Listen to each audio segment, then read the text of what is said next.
যায়, সঙ্গে সঙ্গে মনটায় চায় যে মসজিদে যাই।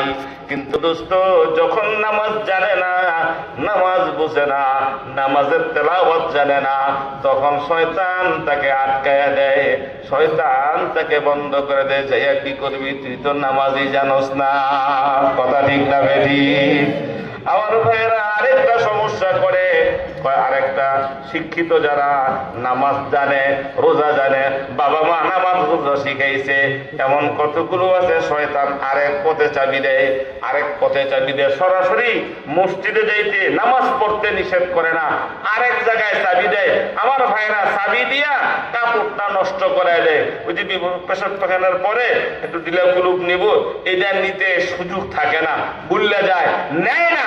আমার ভাইয়েরা, যখন নামাজের আজান হয়, মসজিদে মুয়াজ্জিন সাহেব হাইয়া আলাস সালাহ বলে ডাক দেয়, তখন তার মনটা মসজিদে যাওয়ার জন্য একটু নাড়া দেয়, আর শয়তান সঙ্গে সঙ্গে তাকে স্মরণ করে দেয়, বেটা পেশাব যে করেছিলি, ডিলাক রূপ নিয়েছিলি, পানি ব্যবহার করছিস, তোর কাপড় না নাপাক, তুই মসজিদে যাবি কিবা করে?